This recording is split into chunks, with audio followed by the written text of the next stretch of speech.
warahmatullahi wabarakatuh. Waalaikumsalam warahmatullahi wabarakatuh.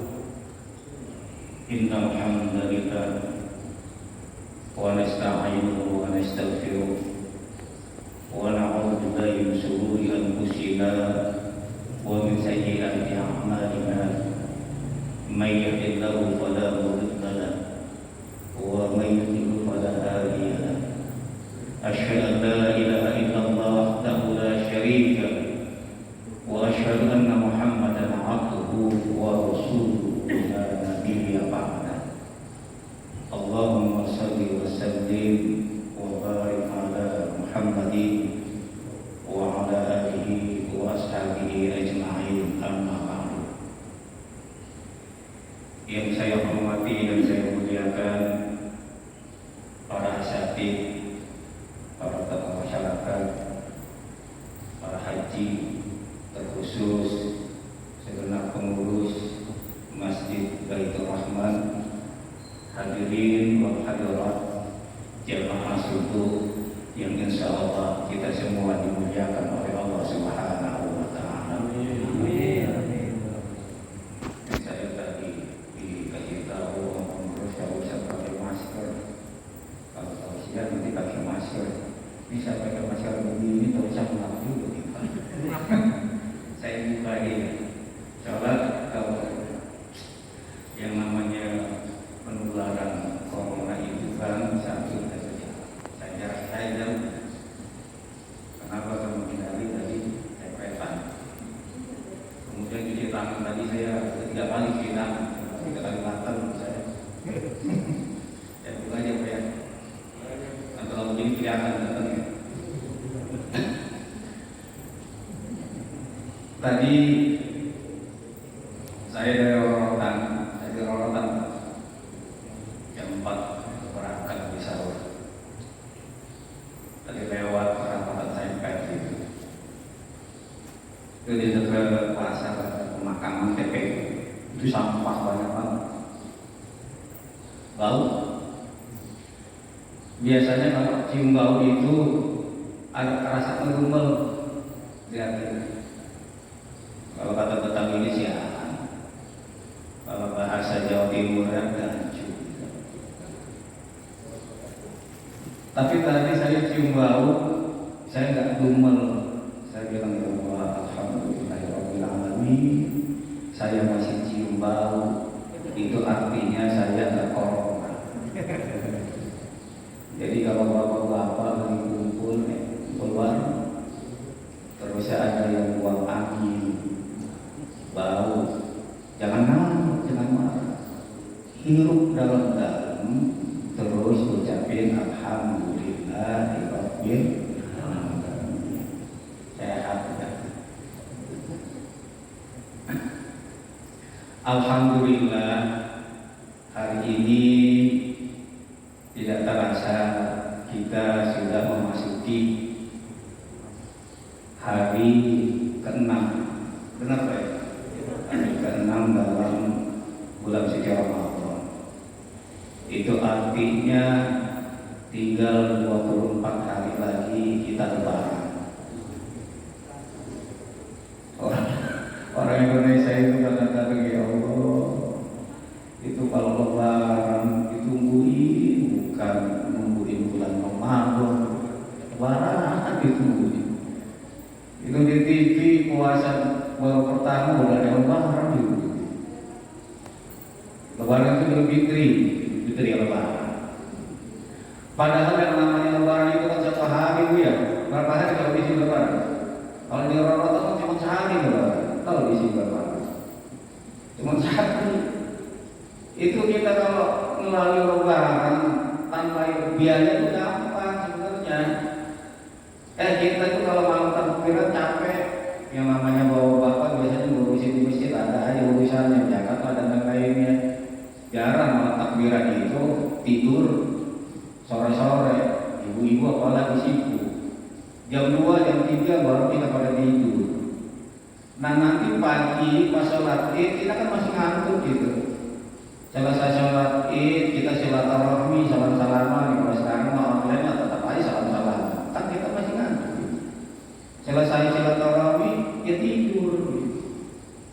nanti bangun zuhur, selesai sholat zuhur tidur, bangun asar, selesai sholat asar tidur, bangun maghrib, selesai sholat maghrib tidur, bangun isya, sholat isya, selesai sholat isya tidur, bangun subuh, selesai itu lewat barang. Padahal yang namanya Ramadan itu Pak Bu, itu para sahabat, tabi'in, atba'ut tabi'in, ulama salafus saleh itu senantiasa menantikan kedatangan bulan suci Ramadan. Mereka itu 6 bulan sebelum datang bulan suci Ramadan selalu berdoa, Allahumma ballighna Ramadan, ya Allah sampaikan aku pada bulan suci Ramadan. Terus 6 bulan setelah bulan suci Ramadan pun berdoa, Allahumma taqabbal a'malana fi syahr Ramadan, ya Allah terima semua amalku pada bulan suci Ramadan. 6 bulan doa, 6 bulan itu rindu pengen ketemu dengan bulan Ramadan. Kenapa? Karena bulan Ramadan itu bulan mubarak. Ja'akum syahrul Ramadan, syahrul mubarak. Telah datang kepadaku sebuah bulan Ramadan, sebuah bulan yang penuh keberkahan. Yuftahu fihi abwabul jannah wa yudhillu bi syayatin. Itu yang namanya surga dibuka pintunya, dibuka lebar-lebar. Setan dibelenggu. Ini bukan makna hakiki, ini makna majas. Jadi kalau umpamanya pintu surga dibuka, itu bukan berarti pintu surga lagi buka-buka, enggak. Itu majas. Artinya ketika bulan Ramadan itu pahala dilipat gandakan. Di dalam hadis sahih dikatakan umrah itu kasabatul haji. Umrah itu seperti pahala haji pada bulan Ramadan. Itu artinya ibadah-ibadah yang kita lakukan itu pahalanya luar biasa. Sehingga mereka itu rindu. Maka kata Rasulullah Ta'ala fi Ramadan la tamanna wa antakuna sanatu kulluha Ramadan. Andaikan kita tahu saja, kalian tahu kata Rasul, sesuatu yang terdapat di dalam bulan suci Ramadan, keberkahan-keberkahannya, kedahsyatannya, kebaikan-kebaikan pada bulan suci Ramadan, kamu tahu, kamu lihat, kamu paham, pasti kamu akan berangan-angan semua bulan dalam setahun itu bulan suci Ramadan. Sayangnya kita nggak paham, Pak. Oh, kalau paham ya Allah, rindu kita dengan bulan suci Ramadan. Kalau nggak paham itu sama seperti kambing disodorin rumput sama uang 10 juta. Kambing tahu kambing kan? Embek, tahu embek? Itu kambing di tangan saya Pak 10 juta uang, di tangan kiri saya rumput saya sodorin sama kambing. Itu kira-kira kambing milik mana? Milik uang 10 juta apa rumput? Hah? Kalau rumput mah, kalau 10 juta apa kambing sini gitu. Kalau kamu rorotan itu pasti ambil rumput, ambil dasar kambing. Atau saya balik, di kiri saya 10 juta, di kanan saya rumput. Kira-kira itu kambing masih milih yang mana? Masih rumput, ambil dasar kambing. Padahal kalau kambing sedikit berpikir aja, dia punya pikiran, seharusnya dia pilih yang 10 juta. Dengan 10 juta dia bisa beli rumput, itu bisa 10 tahun gak bisa habis rumput. Tapi emang namanya kambing, gak mikir. Itu kita kalau tahu ya Allah bulan suci Ramadan itu luar biasa, kita akan habiskan waktu kita untuk beribadah kepada Allah Subhanahu wa Ta'ala. Minimal ada beberapa ibadah yang harus kita laksanakan, harus kita lakukan pada bulan suci Ramadan ini. Ini saya sampai jam berapa nih Pak? Sampai jam 5 apa jam 7? Sampai ini ya, sampai tua ya. Berapa menit saya ngomong? Pak? Sampai jam 6. Suruk. Tunggu. Suruknya berarti jam 6 ya, jam 6.05. Jam 6 kurang.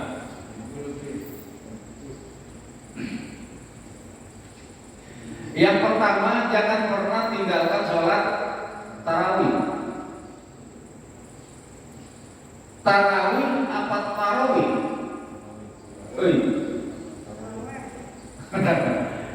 Dalam bahasa Arab itu kan rilu, benar nggak? Bukan rilu, tapi rilu.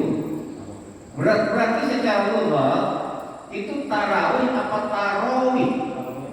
Tarawih. Terus kalau orang Indonesia seperti kita, itu menjadi sebuah sudah menjadi sebuah istilah, kita nyebutin dia tarawih, bukan tarawih. Salah apa benar? Benar. Karena kalau sudah menjadi sebuah istilah, itu nggak bisa lagi dibuat secara logos, secara bahasa. Memang itu sudah jadi istilah orang Indonesia, bahwa sholat qiyamul lail itu di Indonesia disebutnya tarawih, bukan tarawih. Karena di zaman Rasul itu nggak ada penamaannya. Di zaman Rasul itu nggak ada namanya tarawih, nggak ada istilah tarawih. Di zaman Rasul itu dinamakan qiyamul lail. Qiyamul lail pada bulan suci Ramadan, bukan tarawih. Jadi ketika istilah itu sudah menjadi batu dalam sebuah tempat, maka tidak bisa lagi diurut secara lugotan, secara bahasa. Sama kalau kita ingatin orang makan malam pada bulan Ramadan, itu kan sahur. Udah jam 3 sahur. Secara lugas, secara bahasa salah Pak sahur itu. Secara bahasa sahur itu salah. Kenapa? Kalau sahur itu sesuatu yang dijadikan setempat atau sesuatu yang untuk sebuah pekerjaan. Jadi kalau sahur itu ya nasi, terus sayur, terus tempe, tahu, toge, semur jengkol, itu sahur. Pekerjaannya secara lugas bukan sahur tapi syuhur. Orang Indonesia sahur sama aja nasi begitu. Tapi boleh nggak kita pakai kalimat sahur? Boleh, karena itu sudah menjadi sebuah istilah. Sekali lagi, ketika itu sudah menjadi sebuah istilah, nggak bisa dibuka secara lugas, secara bahasa. Di Malaysia itu banyak istilah-istilah yang kacau kalau dilihat dari segi bahasa. Malaysia tuh. Di Indonesia rumah sakit bersalin. Tapi kalau di Malaysia, hospital korban laki-laki, rumah sakit korban laki-laki. Dikira laki-laki tsunami kan? Tiap itu kan orang Indonesia. Tapi kata orang Malaysia, bersetubuh bumi dianggap perempuan dong. Kan kacau. Satpam security di Indonesia, di Malaysia menunggu maling ditungguin. Tengok kanan, tengok kiri. Di Malaysia pusing kanan, pusing kiri. Kacau secara bahasa itu. Cuma itu juga salah karena sudah menjadi istilah. Salat tarawih. Tadi saya mau bawa kitab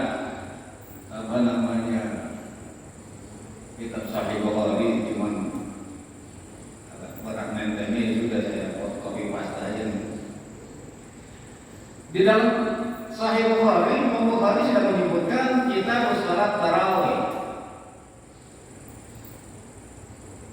Hadis 1904. Qala sami'tu Rasulullah sallallahu alaihi wasallam, kata Abu Hurairah, saya mendengar Rasulullah sallallahu alaihi wasallam yaqul di Ramadan. Beliau mengucapkan ketika bulan suci Ramadan, apa kata Rasul? Man qama Ramadan imanan wa ihtisaban ghufira lahu ma taqaddama min dambi. Barang siapa yang dia mulai. Jadi ketika zaman Rasul itu belum ada istilah istilah tarawih. Barang siapa yang qiyamul lail pada bulan suci Ramadan dengan keimanan dan penuh kesabaran, maka diampuni dosa-dosanya yang sudah lalu.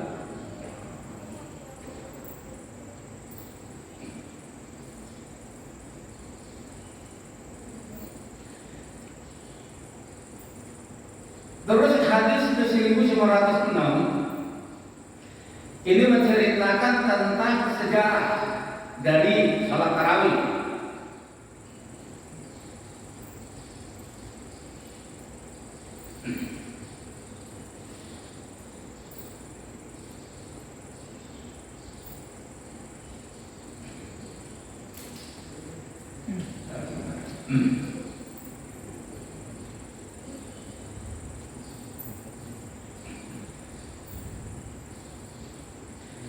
Jadi tarawih ini sebenarnya kita kadang-kadang sampai sekarang itu berselisih pendapat tentang jumlah rakaat. Sejarahnya ini suatu ketika Rasulullah fi lailatan minal laili min Ramadan. Suatu ketika Rasul itu keluar pada malam bulan suci Ramadan. Rasul keluar. Pasolah kemudian sholat Rasul. Pasolah rijal minkum, kemudian sholatlah sahabat yang ketika itu melihat Rasul sholat di masjid. Sholat tuh, jadi malam pertama Rasul ke masjid. Sahabat lihat akhirnya sholatlah di masjid. Nah itu belum ada yang tahu.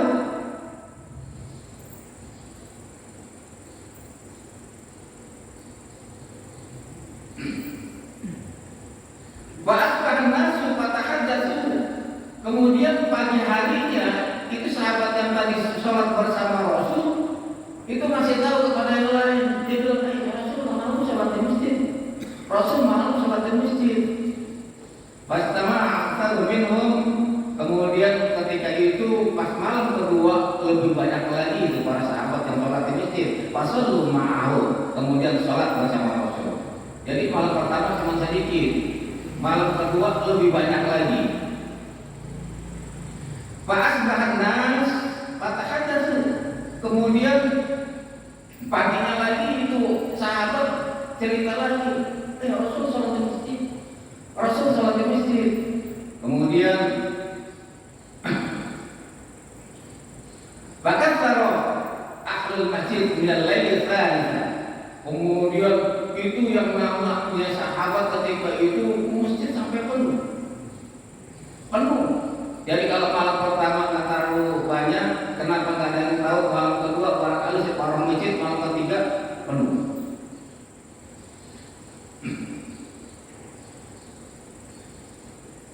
Pada makanya Lailatul Rabi'ah, maka ketika malam keempat aja masjid dengan ahlihi, kemudian masjid itu nggak sanggup lagi menampung. Artinya jamaah ketika itu bukan hanya di masjid sampai keluar masjid. Nah pada malam keempat itu Rasul ditungguin nggak datang. Hatta kharaja li sholati subhi. Kemudian keluar Rasul pas sholat subuh, imam sholat subuh. Pada waktu dia fajr wa aqbala an-nas fatashhad. Kemudian setelah selesai sholat subuh, Rasul kemudian menghadap kepada sahabat. Kemudian kata Rasul, qala amma ba'du fa innahu lam yaqfa 'ala makanikum walakin yaqshidu an tuqda 'alaikum fa ta'tibu anha. Saya kata Rasul, saya bukan berarti enggak tahu kalian di masjid, saya tahu. Kenapa kemudian saya enggak datang bersama kamu untuk salat berjamaah? Kata Rasul, walakin yaqshidu an tuqda 'alaikum. Saya khawatir itu menjadi merupakan kewajiban bagimu. Patahnya jangan kemudian kamu merasa berat. Nah, kata Rasulullah wa'ala dzalik, dan ketika itu sudah tidak pernah lagi Rasul sholat di masjid sampai Rasul wafat. Jadi sejarahnya yang lain itu malam pertama nggak ada yang tahu, cuma beberapa sahabat. Malam kedua lebih ramai lagi. Malam ketiga penuh ke masjid. Malam keempat sahabat sudah tidak berjamaah lagi, keluar imam sholat subuh. Ini dari sini saja sudah kelihatan bahwa Rasul itu bersama sahabat yang lain atau taraweh itu bukan habis isya, tapi sepertiga akhir dari malam. Ya sekitar jam 2. Jadi kalau jam 6 sampai jam 2 awal, sepertiga awal, 10 sampai jam 2 sepertiga kedua, jam 2 sampai subuh itu sepertiga akhir. Berarti dari hadis sahih ini menunjukkan bahwa Rasul tarawihnya itu bukan habis isya, tapi sekitar jam 2-an, jam 3. Di sini tarawihnya habis isya. Besok ganti dengan habis isya kayak Rasul jam 2. Insyaallah ubah. Udah. Ini kadang-kadang di Indonesia kan sebaliknya, Pak. Di Indonesia sebaliknya, Rasul itu pertama sepi karena nggak tahu, kedua ramai, paling ketiga lebih ramai lagi, keempat sampai keluar masjid. Kalau di Indonesia kebalik, malam pertama ramai, malam kedua sepian, malam ketiga sepi lagi, malam keempat berkurang lagi, malam terakhir nggak mampu tuh sama Merwati. Balikan gitu.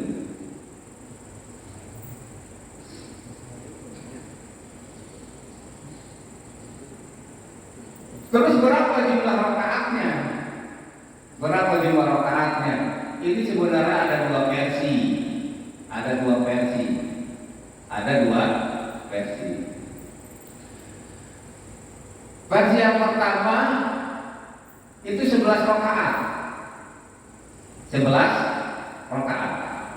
Itu berdasarkan apa? Berdasarkan hadis sahih riwayat Imam Bukhari yang ketika itu Aisyah ditanya tentang salat malam Rasul. Apa kata Aisyah? Ma yazidu, maka Rasulullah yazidu fi Ramadan wa la fi ghairiha illa 11 raka'atan. Kata Aisyah, Rasul itu kalau sholat malam baik pada bulan Ramadan ataupun selain bulan Ramadan tidak lebih dari 11 rakaat. Polanya dikasih tahu sama Aisyah. Fasallah arba'an. Pertama Rasul sholat 4 rakaat. Jadi 4 rakaat salam. Kata Aisyah, "Fala tas'al an husnihinna wa tulihinna." Kamu gak perlu tanya bagaimana bagusnya sholat Rasul, bagaimana panjangnya sholat Rasul. Jangan kau tanya itu, kata Aisyah. Pasti Rasul itu sholatnya bagus dan sholatnya panjang.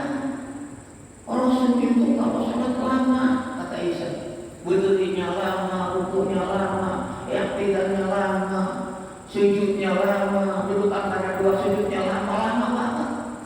Bahkan dalam riwayat lain dikatakan hatta tarama qidamani, sampai kakinya itu sampai bengkak saking lamanya. Pak, kira-kira kita pernah nggak sholat sampai kaki kita bengkak karena kelamaan?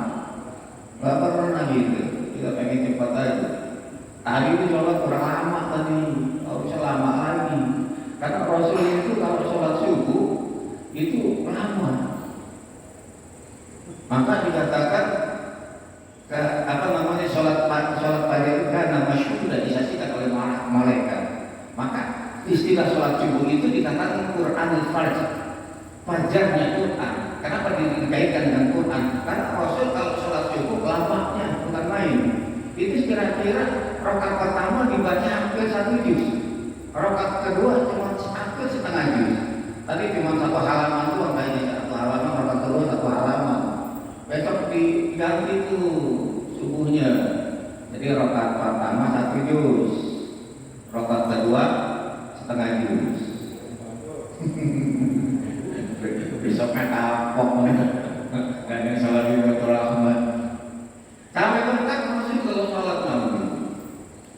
Jadi 4 rakaat saja.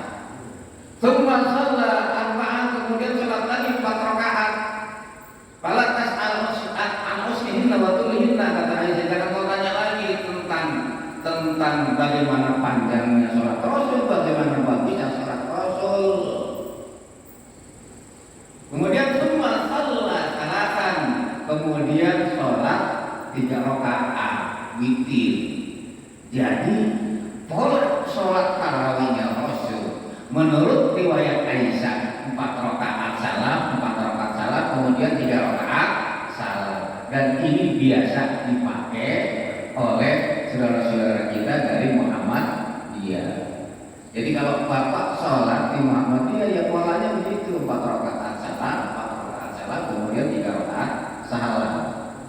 Dan ini namanya tarjih. Muhammadiyah mengtarjih bahwa ini hadis sahih dan menafikan hadis yang lain. Itu istilah-istilah dalam mustalah hadis itu mentarjihkan. Kenapa? Derajat hadis ini begini. Derajat hadis yang pertama itu Sahih Bukhari, kalau sudah diriwayatkan oleh Imam Bukhari dan Muslim, itu berarti paling topnya hadis. Di bawahnya Bukhari, di bawahnya Muslim, baru di bawahnya imam-imam yang lain. Maka ketika ada hadis riwayat Bukhari kemudian bertolak belakang dengan riwayat Bukhari Muslim, maka yang kalau sistem tarjih, maka yang dibenarkan riwayat Syekhoni, riwayat muttafaqun alaih, riwayat Bukhari Muslim. Kalau ada riwayat Muslim kemudian berseberangan dengan dengan riwayat Bukhari, maka riwayat Bukhari yang ditarjih, yang dimenangkan. Maka yang tolak 4 salam tidak salam ini mentarjih bahwa inilah yang dipakai karena riwayat Bukhari yang lebih kuat. Ini dipakai oleh saudara-saudara kita dari Muhammadiyah. Kemudian di dalam Sahih Bukhari pun diceritakan ketika Umar menjadi khalifah, kemudian Umar berusukan, Umar lihat para sahabat sholat di masjid yang lain, Ramadan di masjid itu aujaun, mutafarraqun, dia sendiri-sendiri, ada di pojokan, ada di pojokan. Sholatnya sendiri-sendiri. Terus apa kata Umar? La inni ara wa tamattu ala tariq wahid dari kansal. Andaikan ini orangnya kita kumpulin aja lah. Kumpulin kemudian ada satu yang jadi imam. Ini lebih baik kata Umar. Oh begitu, iya.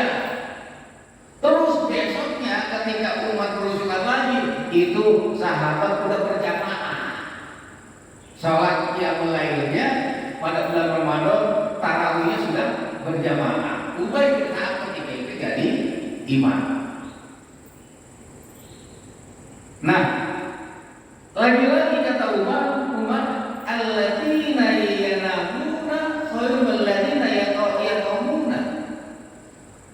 Yang tidur itu lebih baik daripada yang menghendaki lebih awal. Maksudnya saya tuh menghendaki ini sholat tarawihnya jangan di awal, di akhir aja. Tapi ketika itu yastaruna awwalahu. Ketika itu para sahabat tidak milih yang awal, tapi milih akhir, tapi milih yang awal. Jadi ketika itu ya kira-kira selesai isya lah jam 10-an awal, sepertiga awal gitu. Jadi kita kalau sholat tarawih habis isya berarti diikutin sahabat Umar. Nah ketika itu berapa rakaatnya menurut riwayat Imam Bukhari yang hadis ini adalah hadis sahih. Karena nasu yaqumuna fi zaman Umar salasin wa ashirin. Ketika zaman Umar, para sahabat melaksanakan sholat tarawih itu 23 rakaat. Dan itu dilakukan 2 salam. Karena apa? Sholatul laili wan nahari masna. Sholat siang dan sholat malam, maksudnya sholat nawafil, sholat sunnah 2 rakaat salam, 2 rakaat salam. Jadi yang kalau lihat riwayatnya sahabat Umar ini termaktub di dalam kitab Sahih Bukhari, pola yang dilakukan oleh sahabat Umar dan sahabat-sahabat tadi pada zaman Umar, sholat tarawih itu 23 rakaat, 2 salam. Ini biasa dilakukan oleh saudara-saudara kita dari dua ini aja yang apa namanya di Indonesia kalau nggak itu Muhammadiyah, itu kan dua itu aja. Isbat aja menentukan datang bulan ya NU Muhammadiyah.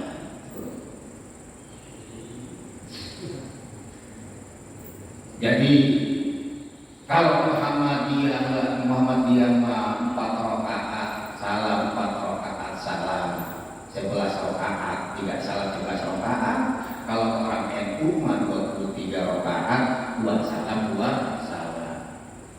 Tapi sekarang ada yang baru lagi nih. Itu rakaatnya seperti Muhammadiyah 11. Tapi tidak 4 salam 4 salam 2 salam 2 salam. Kayak orang NU. Ini berarti model taraweh, model Muhammadiyah bisa, NU bisa. Itu yang perhatian banyak sekarang. Salah nggak mau nggak salah juga karena di riwayat Muslim kata Ibnu Abbas, salat Rasulullah SAW itu ketika dia mulai bulan Ramadan, salat rakaataini, tsumma salat rakaataini, tsumma salat rakaataini, tsumma salat rakaataini, tsumma autar. Rasul salat 2 rakaat, 2 rakaat, 2 rakaat, 2 rakaat, 2 rakaat sampai 10 kemudian witir. Maka sekarang di Masjid Nabawi itu 10 rakaat. Iya. Nabawi sekarang kan corona 10 rakaat, diskon 50%. 10 rakaat itu berdasarkan riwayat Muslim. Sudah. Jadi nggak usah diributkan lagi masalah jumlah sholat tarawih. Yang kedua, yang tidak boleh kita tinggalkan pada bulan suci Ramadan, yang kedua yakni tilawatul Quran, yakni baca Al-Quran. Itu sahabat di dalam riwayat ya Allah itu kalau sudah masuk bulan Ramadan itu balapan. Ada yang sehari hatam, ada nggak mimpi saya boro-boro, misalnya kagak. Ada yang 2 hari hatam, ada yang seminggu hatam, ada yang 10 hari hatam. Kalau kita mah insya Allah sebulan hatam, itu minimal. Jangan Ramadan nggak hatam itu. 1 hari 1 juz Pak, 1 hari 1 juz. Berarti alhamdulillah sekarang kita 6 juz. Ustaz kemarin saya lupa nggak apa namanya nggak ada urusan nggak baca Quran. Ya sudah dari sekarang mulai. Berarti 2 sampai 6 hari soalnya 1 juz biar apa nanti Idul Fitri kita sudah hatam. Jangan sampai tidak menghatamkan Quran. Kata Rasul man qara'a harfan minal Qur'an, barang siapa yang membaca 1 huruf dari Al-Qur'an, falahu hasanatu, maka dia mendapat 1 kebaikan. Fal hasanatu bi'asyri amsalihha, dan dari 1 kebaikan itu dikali menjadi 10 kebaikan. Jadi kalau kita baca Al-Qur'an 1 huruf itu 10 kebaikan, Pak. 1 huruf. Kata Rasulullah, al-Quran harfun, tidaklah aku membaca alif lam mim itu 1 huruf, walakin alifun harfun walam harfun wa mim harfun. Tapi 1 alif 1 huruf, lam 1 huruf, mim 1 huruf, alif lam mim itu 30 kebaikan, 30 pahala. Itu Al-Quran itu berapa? 30 juz itu berapa huruf? Kali 10 kebaikan. Ya Allah, luar biasa. Iqra'ul Quran fa innahu syafi'un li ashabihi. Bacalah Quran, nanti dia akan memberikan syafaat, memberi pertolongan kita nanti di yaumul kiamat. Kita kalau cuma modal amal kita, cekat kita, Pak. Harus ada sesuatu yang nanti dapat menolong kita nanti di akhirat. Di antara yang dapat memberikan syafaat siapa? Al-Quran. Maka baca Al-Quran supaya kita jadi Al-Quran. Nanti di akhirat itu Quran menjadi syafaat, memberikan syafaat kepada kita. Al-Quran itu kan salah satu mukjizat yang masih bisa kita saksikan hari ini. Mukjizat Rasul itu secara spesifik secara disiplin. Meskipun ini hadis-hadis yang diriwayatkan oleh hadis-hadis dhaif, tapi untuk fadhail amal, untuk sebuah spirit ibadah yang apa lah. Kata Imam Nawawi, kalau hadis-hadis dhaif bisa untuk spirit ibadah, untuk fadhail amal, sepanjang apa hadis itu tidak maudhu, tidak palsu. Itu Rasul teringat Rasul wangi enggak menurut riwayat? Wangi. Abu Bakar pernah kesengat kali diludahi sama Rasul pakai ludah Rasul tersebut. Ada sebuah riwayat Ibnu Aiman sakit perut, dia cari air, nggak ketemu. Di samping Rasul, di samping tidur Rasul ada air di wadah. Kalau di sekarang di botol lah, karena dulu kan nggak ada WC. Diambil aja main minumannya sih Aiman. Rasul nyariin, besoknya nyari itu air, ada di beliau, ada di beliau yang dibuang. Nanya sama itu Aiman, itu mana air? Saya minum Rasul. Kamu minum dia? Saya sakit perut Rasul jadi saya minum. Ya sudah, kata Rasul sejak hari ini dan nanti sampai hari kiamat kau tidak akan pernah lagi sakit perut. Air kencing Rasul, obat sakit perut. Jadi bapak-bapak kalau sakit perut jangan kayak obat, dari aku aja. Tinggi aku terus minum, insya Allah tak sakit. Harus mujizat. Nah, Al-Quran itu mujizat yang dapat kita saksikan, maka baca dia akan memberikan syafaat. Nah, sekarang nggak ada alasan lagi baca Quran. Pojok saya kan nggak hafal Quran, kalau baca Qurannya harus lihat mushaf. Terus gimana? Dikerjakan saya ke bawah, lupa saya ke bawah mushaf. Terus gimana? Saya nggak bisa baca Quran lah. Nggak mungkin. Sekarang tuh Quran di HP. Ambil selonjoran, contohnya yang tidak baca bisa. Maka nggak ada istilahnya nggak bisa baca Quran, nggak bisa katakan Quran karena nggak bawa Quran. Iya Pak Ustaz, Quran saya di HP, tapi HP-nya ketinggalan di rumah. Nggak mungkin lagi cuma. Bapak-bapak pergi kerja, dompet ketinggalan, itu nggak balik lagi Pak. Dompet tulisannya duit pinjam sama temennya. Tapi pergi kerja bapak-bapak, HP ketinggalan di rumah pasti balik lagi.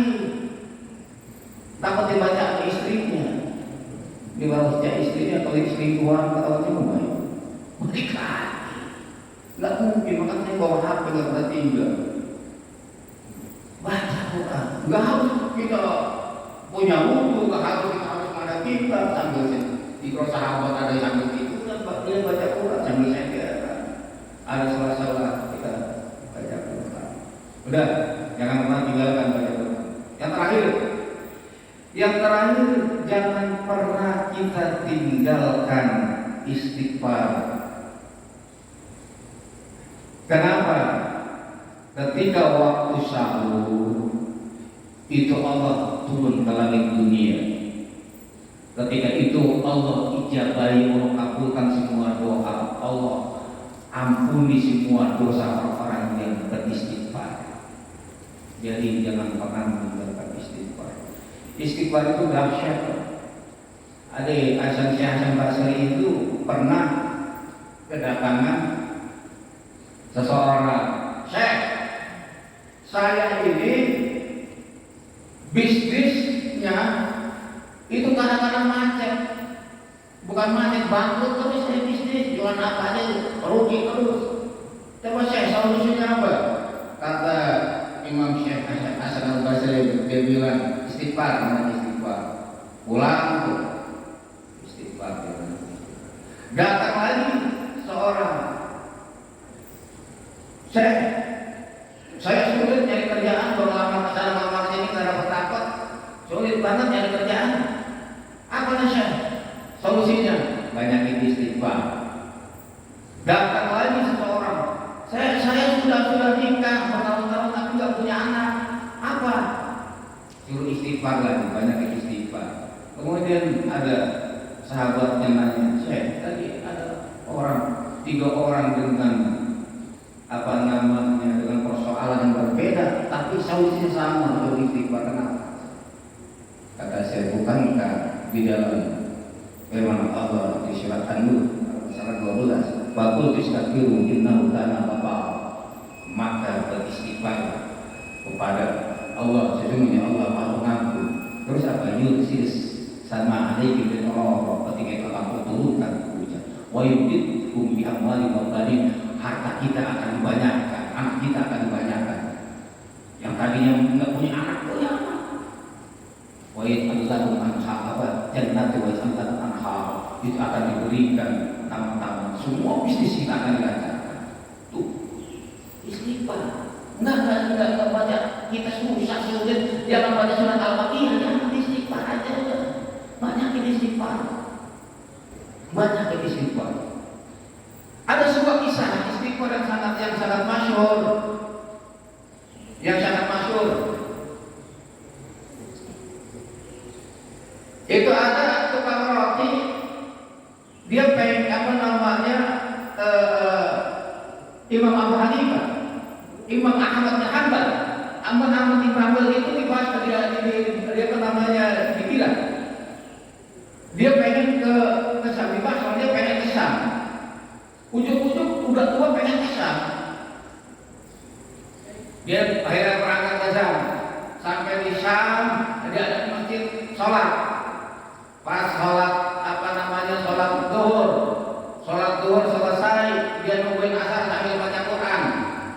Sholat asar, masuk asar, dia sholat asar, selesai sholat asar dia baca Quran.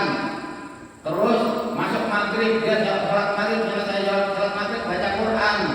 Terus masuk isya, sholat isya, selesai sholat isya baca Quran. Kemudian dia habis isya mau tiduran, karena capek dia tidur di masjid. Dia usir sama marbotnya kalah. Mungkin marbotnya orang Indonesia ini. Usir, jangan sini. Cek sana keluar. Akhirnya itu Imam Ahmad bin Hanbal itu keluar, dia pergi di depan itu di aula. Di aula masih diusir juga, jangan di sini. Keluar. Akhirnya ada tukang roti kelihatan di depan itu, ada tukang roti besar, tukang roti kelihatan yang buat diusir sama marbotnya itu. Jadi bapaknya masuk. Akhirnya itu Imam Ahmad masuk. Bapak tidur di tempat saya aja. Itu apa namanya di dagangan saya, bapak saya itu ada kamar. Tuang bapak tidur di tempat tidur ada kamar itu di situ. Ada tidur di kamar. Itu Imam Ahmad bin Hanbal liatin tuh tukang roti. Itu tukang roti melayani, astagfirullahaladzim. Dia apa namanya bikin roti astagfirullah. Mulutnya tidak berhenti istighfar. Dia liatin. Akhirnya ditanya, "Tuan, ya Syekh, kamu dari tadi saya lihat istighfar terus." "Ya Syekh, itu amalan saya. Sejak kapan? 30 tahun saya istighfar. Setelah saya ada kesempatan saya istighfar. Sudah 30 tahun." "Iya." "Terus apa hasilnya?" "Tidak ada satupun permohonan saya kepada Allah Subhanahu wa taala yang tidak dikabulkan. Semua dikabulkan kecuali satu." Dikabulkan semua dia kecuali satu. Satunya apa? Satunya saya pengen banget ketemu dengan ulama besar bernama Syekh Imam Ahmad bin Hanbal. Terus kata Syekh Ahmad bin Ahmad, saya Ahmad bin Hanbal. Ternyata istighfarmu membuat saya dari Basra sampai ke Syam. Yang membawa saya pergi dari Basra sampai ke Syam adalah istighfar. Allah akan takdirkan dengan wasilah istighfarmu bertemu dengan kamu, dan itu merupakan sebuah permohonan kamu. Banyak istighfar. Dan aja jangan pernah meninggalkan sholat tarawih kalau sempat di masjid, ya di rumah. Kalau umpamanya kita kerja malam, jangan tinggalkan, kerjakan di rumah. Kedua, jangan pernah tinggalkan baca Quran, baca satu hari 1 juz sehingga nanti kita Idul Fitri kita hatam Quran. Kemudian yang ketiga, banyak istighfar kepada Allah Subhanahu wa taala. Mudah-mudahan kita semua diberikan kesehatan, diberikan istiqamah dalam ibadah, dan semua ibadah kita di dalam bulan suci Ramadan, baik puasa, baik tarawih, baik zikir kita, sedekah insyaallah diterima oleh Allah Subhanahu wa taala. Ini saja yang dapat saya sampaikan. Mohon maaf atas segala kekurangan. Kita tutup pertemuan kita ini dengan kafaratul majlis. Subhanaka Allahumma wa bihamdika asyhadu an la ilaha illa anta astaghfiruka wa atubu ilaik. Wa minkum wassalamualaikum warahmatullahi wabarakatuh.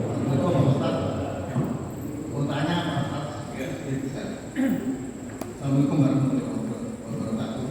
Ustaz, kami kalau sholat tarawih bersama teman-teman Muhammadiyah di Masjid Muhammadiyah itu rakaatnya 4 salam 3. Nah itu Pak, di antara itu rakaat yang 2 itu atau yang dari 4 selesai itu nggak pernah pakai sholatan itu nggak pernah Pak.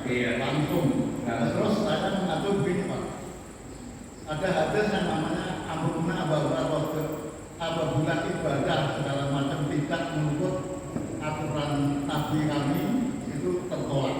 Mohon tanggapannya Pak. Terima kasih. Assalamualaikum warahmatullahi wabarakatuh.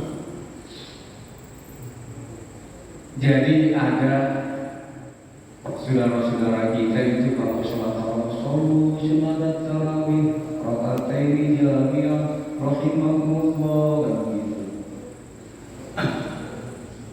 Terus gimana hukumnya? Kullu amalin laisa fihi mawdu'un. Setiap amal yang tidak ada tuntutannya tertolak. Kan gitu ya. Itu ada tuntutannya, ada tuntunannya tidak. Itu di zaman Rasul tidak ada kayak begitu. Tidak ada apa namanya istilahnya sangat tidak ada. Kemudian kenapa sampai itu ada? Karena gini, tarawih itu sebenarnya ketika kita selesai salam itu sebenarnya sahabat juga istirahat sebenarnya. Maka dikatakan tarawih. Sholat apa sih itu? Sholat kalau salam istirahat, kalau salam istirahat. Jadi tarawih itu istilahnya istirahat. Jadi kalau tarwih hanya istirahat, kemudian jamanya tarawih istirahat. Karena Rasul sahabat kalau sholat yang lain pada bulan Ramadan salam kecapean istirahat, salam istirahat. Nah sekarang kita ini habis salam nggak capek kita, kalau sekarang salam nggak capek, akhirnya nggak istirahat, diselain lah. Bakal sholat sunat tarawih rakataini jami'ah rahimahumullah. Terus apakah itu merupakan sesuatu yang mengada-ngada, yang dalam istilah agamanya bid'ah? Itu menurut hemat saya, dari mana kita pandangnya? Kalau umpamanya itu dianggap sebuah keharusan, setiap sholat tarawih harus pakai itu, harus pakai sholat, itu berarti bid'ah.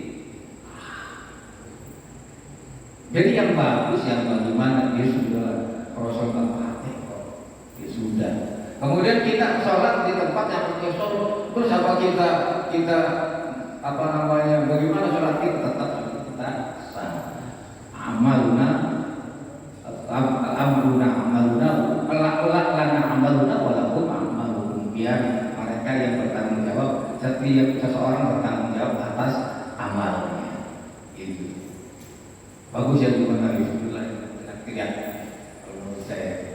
Tapi kalau umpamanya ada saudara-saudara yang begitu, ya sudah, itu amalnya dia. Gitu. Kalau di Muhammadiyah ya tidak, kalau bisa bahasa ya. Makanya sebenarnya seharusnya nggak mampu gitu kalau habis salat istirahat guna aja dulu, guna santai dulu. Saya itu pernah praktekin salat tarawih 1 hari 1 juz, praktek gitu.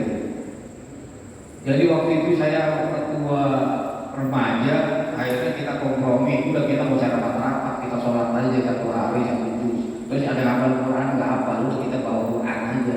Bisa kan sanggup ada 3 orang sama. Itu 1 hari 1 juz saja. 1 hari 1 juz. Oh, hari pertama ramai. Malam kedua udah tinggal 2 baris tuh.